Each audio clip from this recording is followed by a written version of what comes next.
Hello everybody, welcome back to another Phoenix Wright video. Rachel here. This should be the last part for this episode. My throat's a little dry, so I'm going to read what I can, but I can't guarantee I'll read everything that Phoenix says like I usually do. But I'll try. No guarantees. You don't seem like your usual sparkling self today.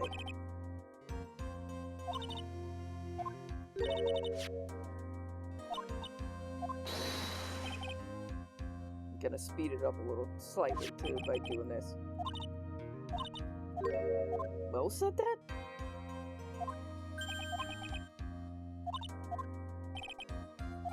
Yeah, she doesn't seem to realize what's going on or even where she is.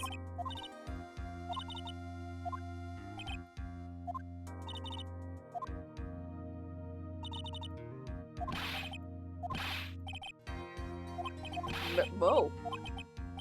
Top of the morning.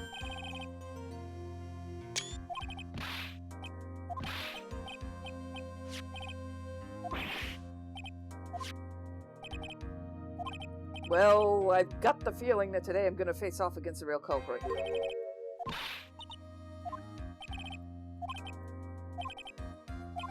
If all I've got to worry about is how thin the tightrope is, I'm used to it already. It just means that I won't be able to press him like I can other witnesses. I guess today we'll just have to do without our usual psychological warfare. Today we rely on evidence. It's the only way we'll get past Acro and to the truth.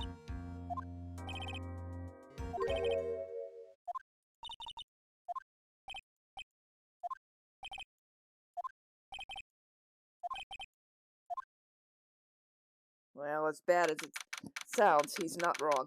December 30th, 10 a.m., District Court, Court 2.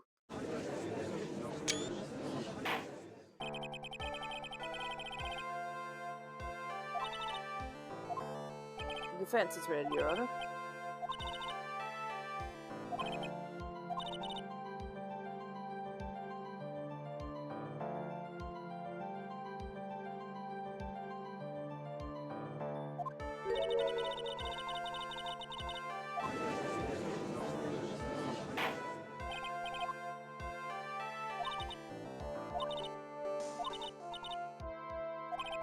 Poor Gumshoe. Time to get to work, or shall I say, time to walk the courtroom tightrope.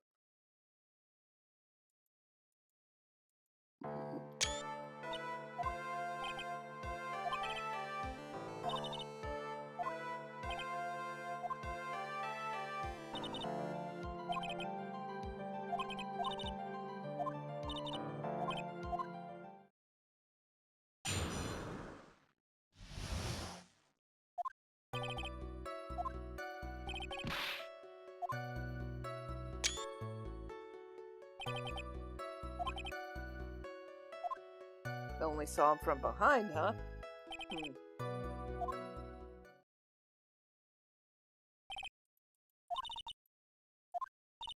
Hold it! Before we get that far, I'd like to cross-examine the witness.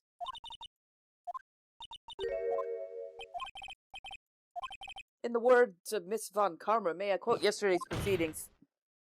There's no way that actually happened.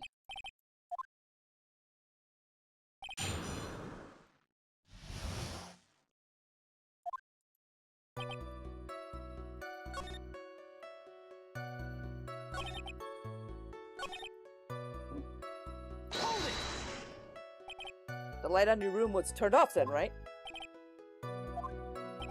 So with the lights off, you were still able to clearly see a human fly by your window?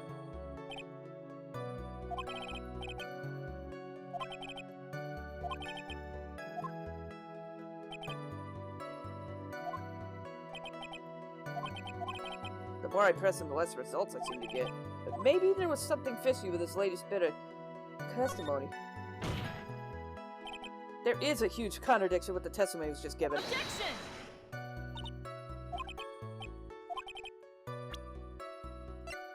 Take that! You claim to have seen the exact same thing Mo saw that night. Do you stand by that? The silk hat. Well, you should have tried looking down out of your window that night. That's a shame because you would have noticed the silk hat found on the scene. Afraid not. No matter how you look at it, this is Max's silk hat. No, this is a handmade, one-of-a-kind model made only for Maximilian Galactica, which means, Acro, that you've been fibbing on the stand. Objection! Well, I opened my big mouth, now I gotta back it up.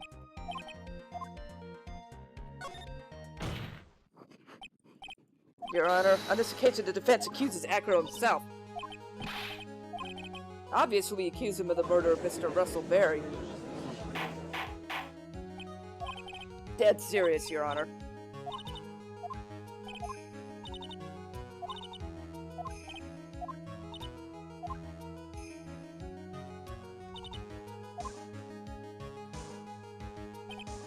He is rather calm and collected.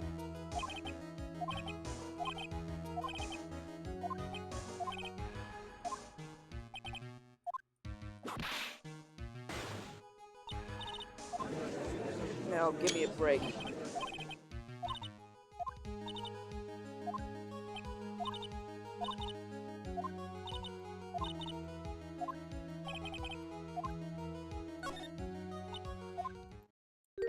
Not this time, Von Karma. You're not gonna sucker me into this one. There was no accomplice. He planned to did it by himself.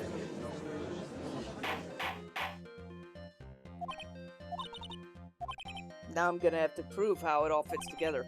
I have to show how Acro killed Russell Berry. I know I can't. What I can't do, I can't stop now. If I do, I'm doomed.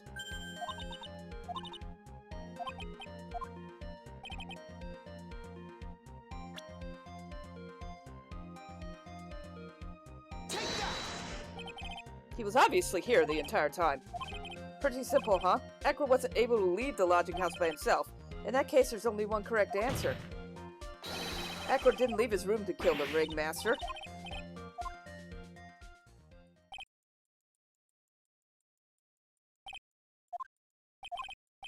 That's it.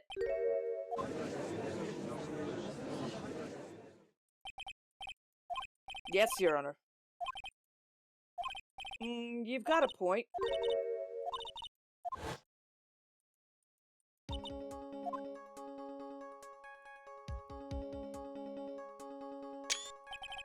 But Maya, it's still impossible for humans to fly. What is it? How did he do it? That's the next course of this legal buffet. She's right, I can't mess this up. I gotta give this one some thought. I'm sure Acro killed the ringmaster, and he did it while he's in his room, no doubt about it. I'm gonna present some evidence. Do I not have the statue? Where's the Max G bust? I don't have the bust. Are you serious? Where the heck? I was looking for a actual bust. I needed this. God, thought I was doomed. It's indeed. The problem is with the items shown in the picture. The bust? It's quite large because it's life-size and it's also very, very heavy. Heavy enough to guarantee certain death, especially if it was dropped from a third-story window. See? This is how he could have done it with the force of gravity and Maximilian Galactica's ample bust.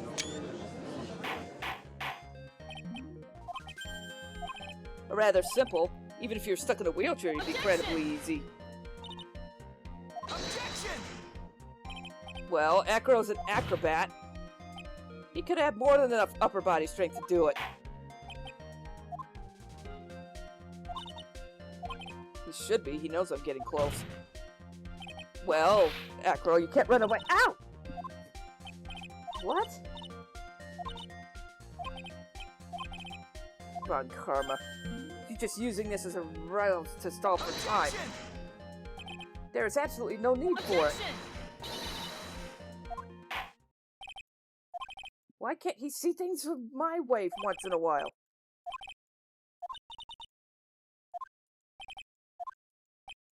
The woman will sink to any low to win a case.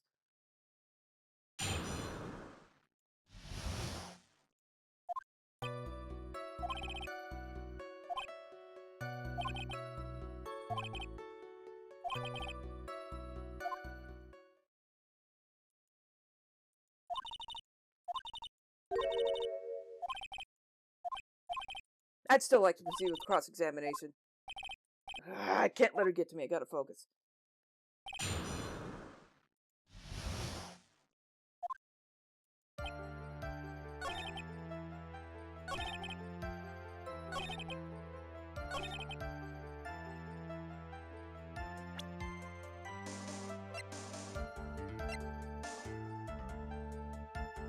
Objection! Acro, you didn't really need to lean out of the window, did you? You already knew ahead of time where the ringmaster's head was gonna be. Quite precisely, I might add. But I did such a good job. Maybe you should take a look at this.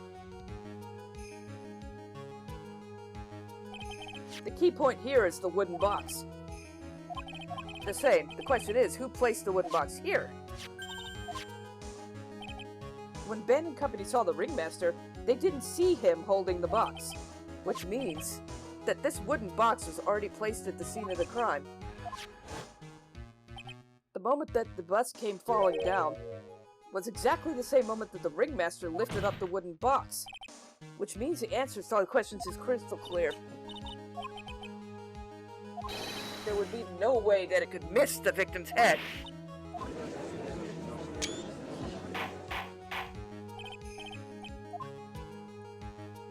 Finally, some of these loose ends are starting to tie themselves up.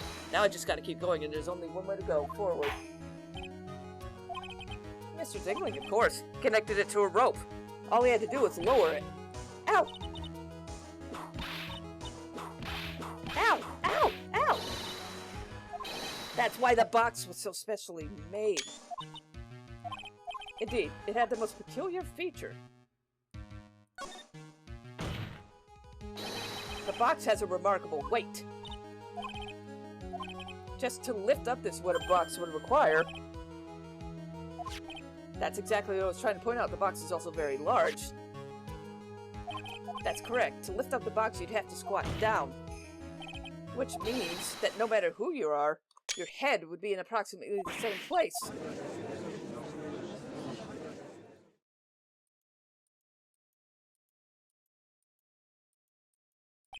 Does he even bother to listen to me?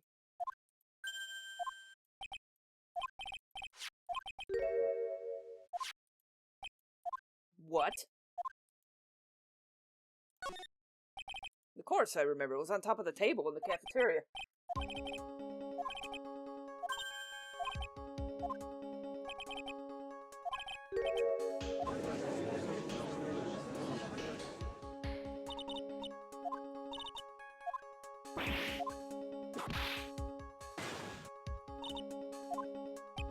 Yep, we definitely have a problem. But this is no place to get perplexed. I've got to get my wits about me and prove how things happen once and for all.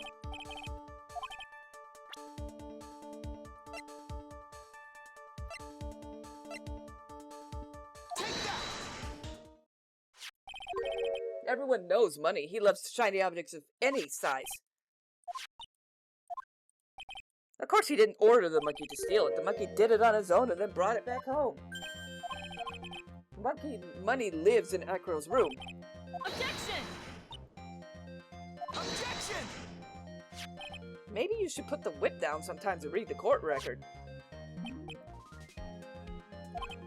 Yes, and they're made of platinum, which is very shiny. Acro, Money is a strong monkey, right? It'd be easy for him to bring the bus back to your room.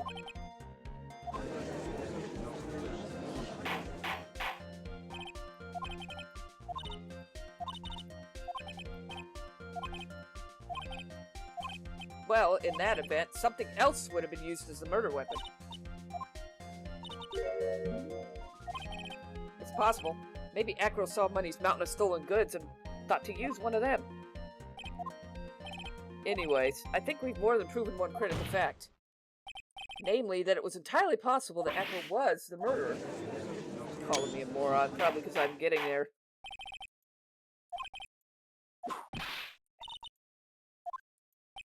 Fraud? And that is...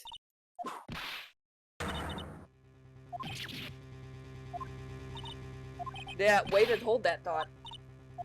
I won't. This is my chance to turn this trial around.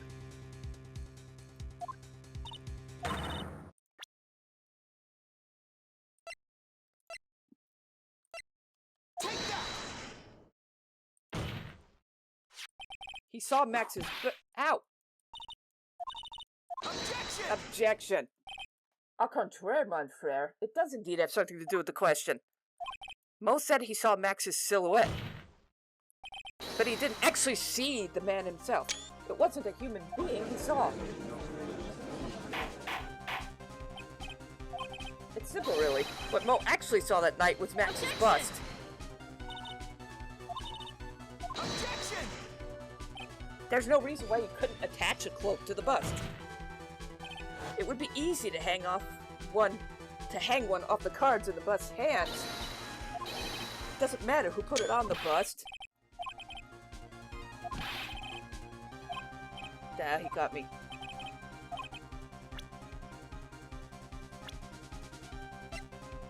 Take that! That's what I'm saying. Place the cloak isn't really the right way of putting it. I'm fine, Maya. I'm finally putting all the pieces together. There's really only one picture I can paint. Alright, so you want to know what really happened that night? Let's step back in time.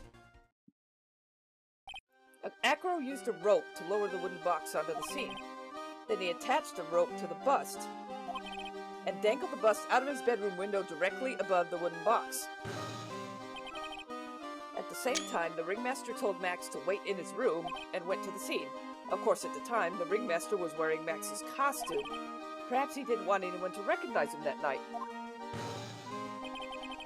But just as he feared, he was spotted at the entrance of the lodging house by none other than a ventriloquist and his puppet, Ventrilo. When the ringmaster arrived at the scene, he bent over to lift the wooden box. And that's when Acro took his chance and released the rope. Now this is when the magic happens. At the very instant that the bus hit the victim,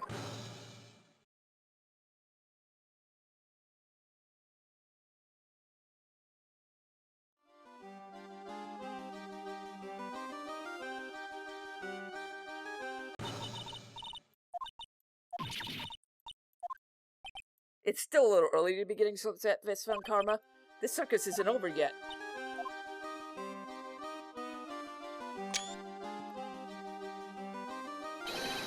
The impact of the bust on the victim threw the cloak up, which snagged onto the bust. That impact also caused the sound a certain witness heard, prompting him to take a look. That witness was, of course, Lawrence Mo Curls, the clown. When Mo looked out his window, the cloak had already snagged onto the bust. Now, having completed the crime, Acro naturally went about pulling up the murder weapon. Of course, he had no idea that Mo saw the bust being raised with the cloak dangling on it. Primarily because in his wheelchair, he couldn't see out of his window. So he just kept pulling the bust up. That would explain the flying thing. And that's how the magical murderer disappearing into the sky came to be. So you see, the only person who could have pulled this off is the one person who was able to drop the murder weapon from above the crime scene, Acro.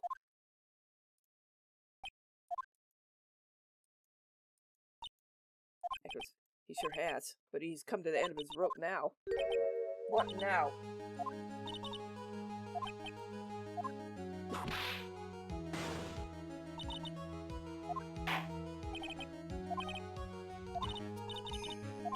I just explained how there can be only one possible murder method, but there's still something unusual about Mo's eyewitness account.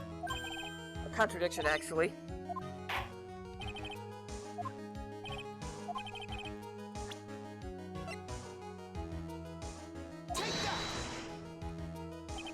The problem is Max's three symbols. You know, the silk hat, the cloak, and the white roses? Yesterday, there were two contradictions in Mo's testimony. But the theory I had just presented explains all those contradictions. Max's silk hat was found at the scene of the crime. However, remember what Mo said yesterday. He testified that the criminal he saw fleeing the scene was wearing a silk hat. There's only one explanation for that. The silk hat that Mo saw was actually the bust's. Objection!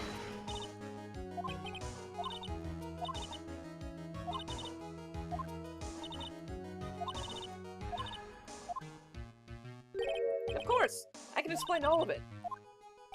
Please recall the instant when the cloak snagged onto the bust. If the cloak snagged on the bust, what happened to the white roses?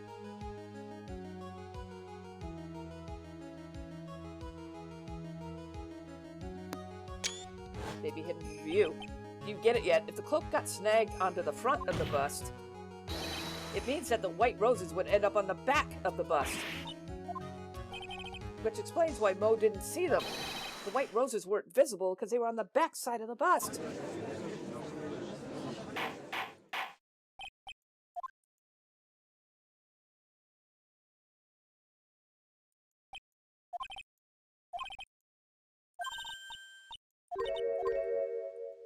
No, here we go again.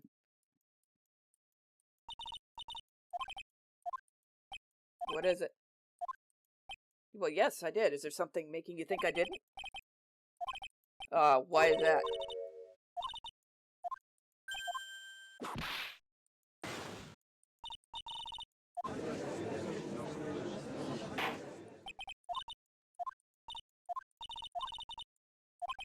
Echo's motive.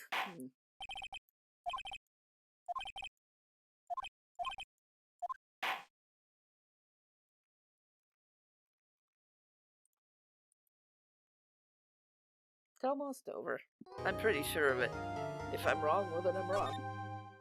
But I'm remembering that the cat... For some reason I'm remembering that there's not much left of this. At least not an hour's worth. December 30th, 217, District Court, Defendant Lobby 5. It's pretty shocking, isn't it?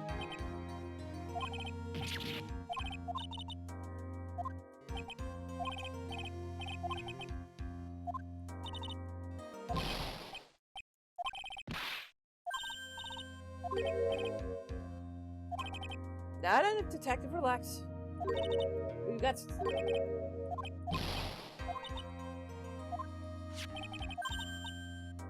This was in Echo's room.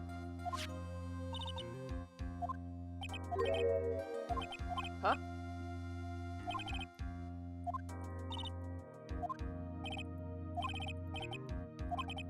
Final plans.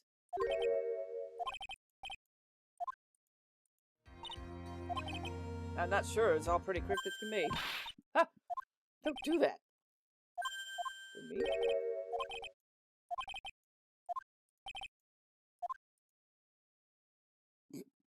December 30th, 2:27 p.m. District Court, Court number 2.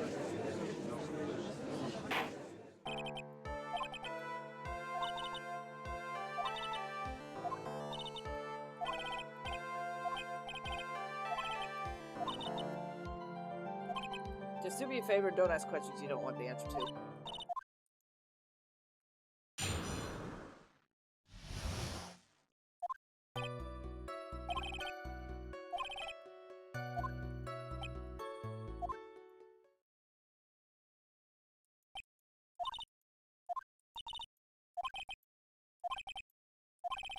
Actually, that's the question I'm trying to answer myself. Why would Acro kill the Ringmaster? This might be my last chance to enter that question. There's no need to cross-examine it. Why was the Ringmaster murdered? There's no need to delve in a bit of testimony when I already know the answer. Go ahead, Your Honor.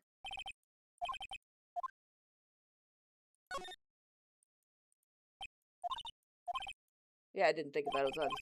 The reason Ekman did something that can't be proven. That's because he had no reason to kill the Ringmaster at all. Ow! If you want to jump to the end of things, then yes, it sounds about right. Acro, you didn't plan to kill the Ringmaster at all, did you? The Ringmaster wasn't even your target that night. I'm saying that the target of this witness's murderous plot wasn't even the Ringmaster. Because it was never his intention to kill Russell Berry to begin with.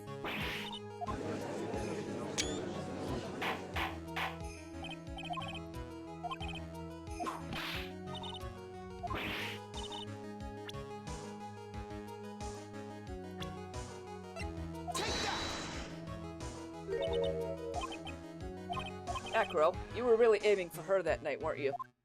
Objection! Objection! He could easily answer this question. If I'm wrong, then all he has to say is, "You're wrong."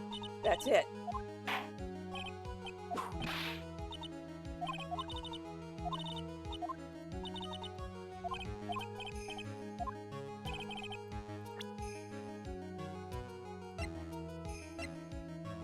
Take that!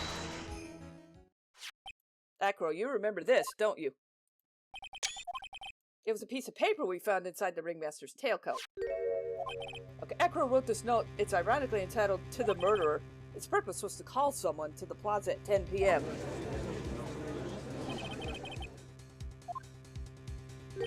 Yes, but there's just one little problem. Acro did indeed place this note into someone's pocket. However, that someone was not the ringmaster.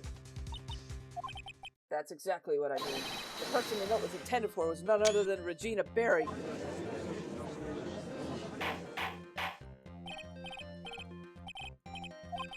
It's the truth, Your Honor. It isn't a theory. Simply put, Regina didn't think the note was meant for her, which is why, the morning of the crime, she put it on the cafeteria bulletin board.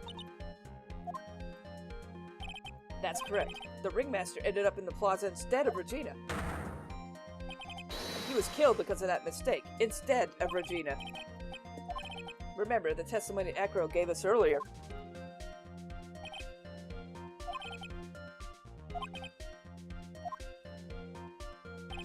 Acro had no idea who it was that arrived in the plaza, because he couldn't look down out of his window to see who it actually was. And that was when he let the bus fly. She is. Unfortunately, it's only gonna get harsher from here. Objection!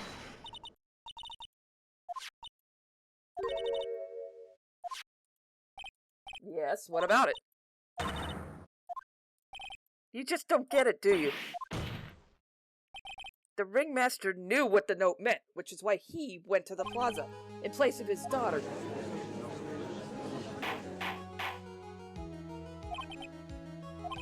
The incident 6 months ago. An incident occurred 6 months ago, and now I'm more than ready to show this court what happened at that time. It does, Your Honor. Everything in this case has its start what happened 6 months ago. I think so. If I can't answer that question, the judge is going to think I'm bluffing. The conclusive evidence about the incident 6 months ago is actually, what if the lion... Oh, you know, the pepper and the lion. What if the lion was actually about to sneeze, and that's why he looked like he was smiling? Take that!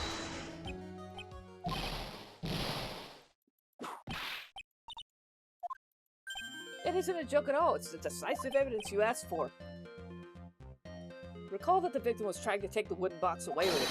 He was doing so because this piece of decisive evidence is what was inside. Taking the note into account is the only logical conclusion you could draw. Objection!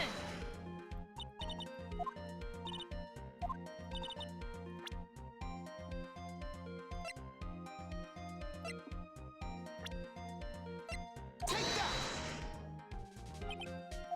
That's Hecro's younger brother. Objection! Technically, it's true. However, Bat has been in a coma for 6 months now. It's not a stretch to see how Acro could feel that his brother is dead.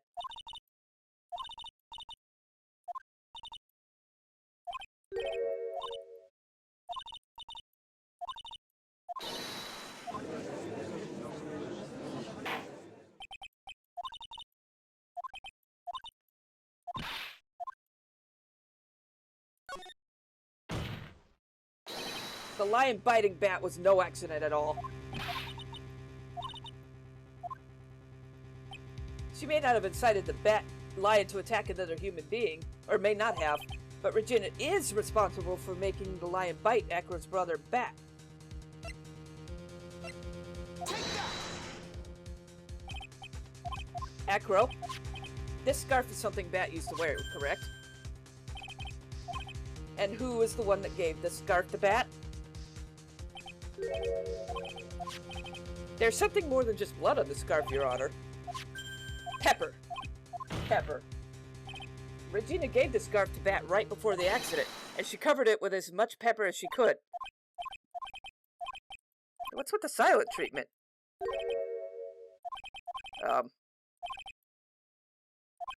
Still seems like the judge just doesn't get it.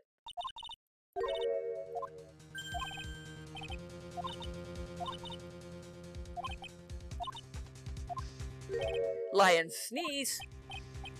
And if he sneezed while the guy's head was in his mouth, he'd slam his mouth shut. Leon wasn't trying to bite Bat at all. In reality, all he actually did was sneeze. And when he sneezed, his mouth would slam shut. He sneezed because of all the pepper on the scarf.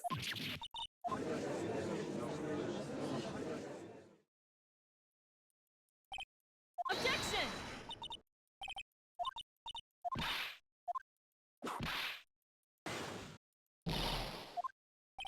Of course I do, it's the truth. The lion sneezed due to the pepper, and that's when Bat lost consciousness. Acrodelios' brother due to this accident, or this joke, as you put it. Which is why he tried to get his revenge against Regina.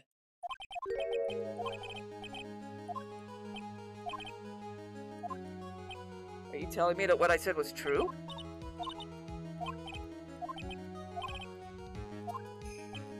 What do you mean by that?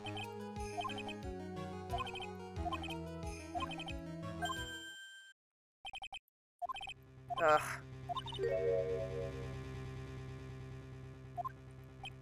Murder weapon.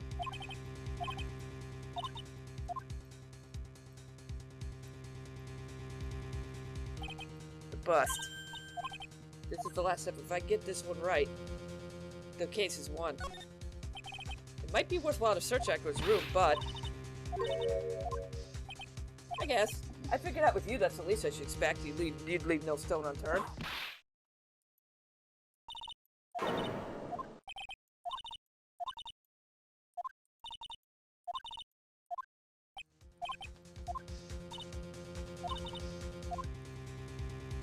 God, you. Just wait a second. Something funny about all this. What about the scarf? The note!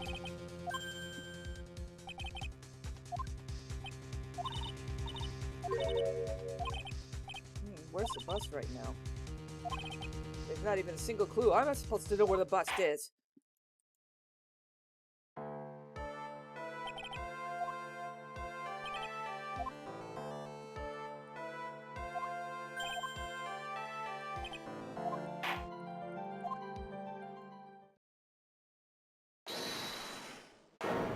Now what?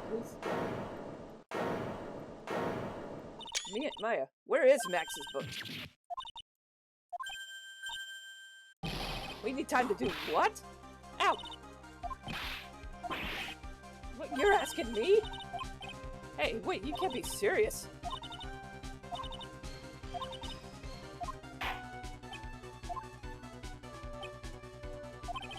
Walk in a tightrope, there's no room for the false step. Sink or swim is the only way forward.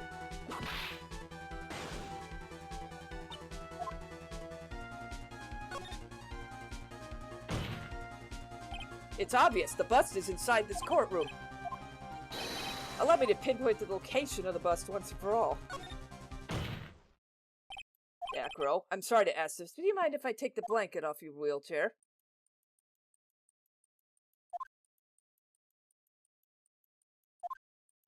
Well, you are a big guy and you have a pretty big wheelchair because of it. I just wanted to make sure you weren't hiding anything under the blanket, because it seems to me it'd be really easy to say hide a bust under there.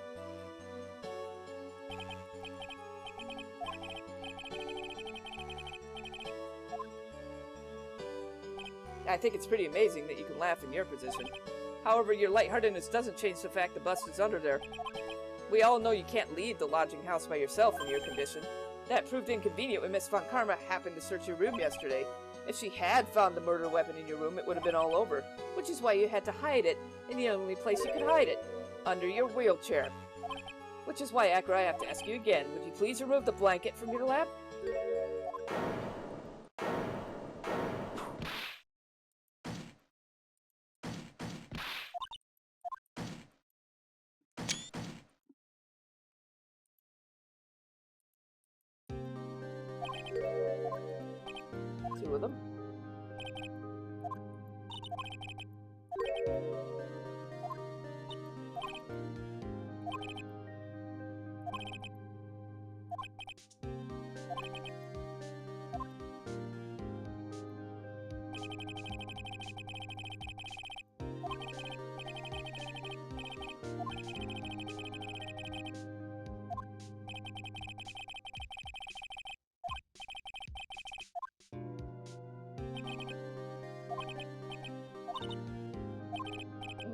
definitely couldn't tell by looking at her.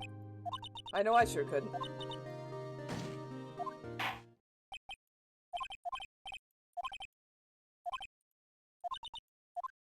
Acro.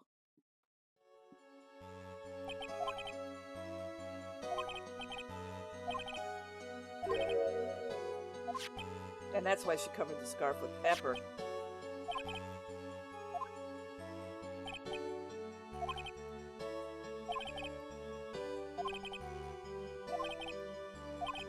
That's when you decided to do something about Regina.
What do you want to know, Regina?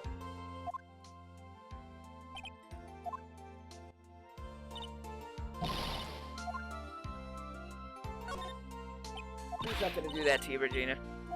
Yep, the Acro doesn't have any desire for revenge anymore. Huh?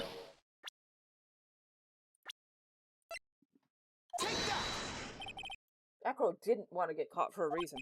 He wanted to see his brother open his eyes again.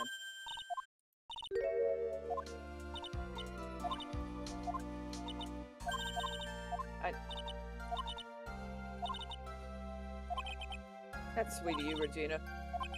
Well, hopefully this is enough to give her a little peace of mind.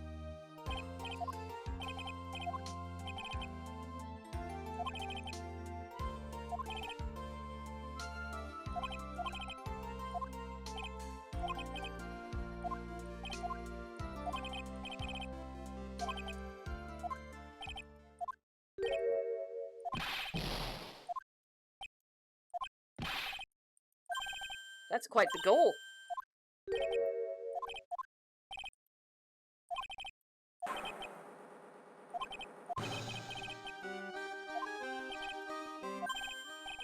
Regina, you're gonna help him out too, aren't you?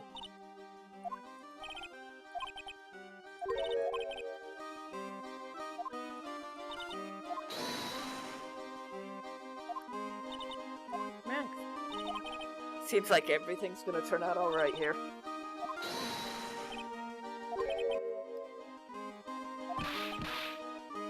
Mo.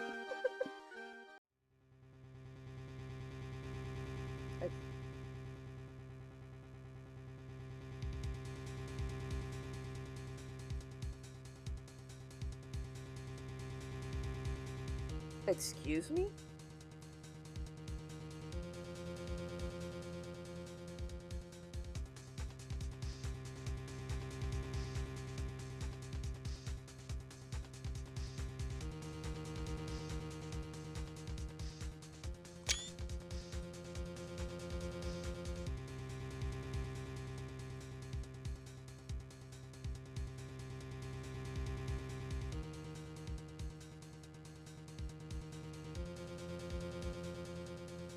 Edgeworth.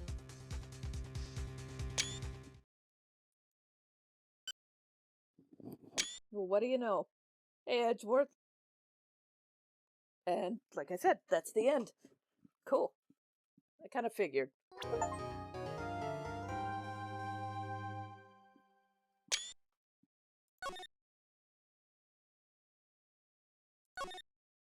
I got the achievement for finishing it too. Yay! Anyway, that was episode 3 of the Justice for All. Thanks for watching, and I'll see you all next time with whatever. Bye!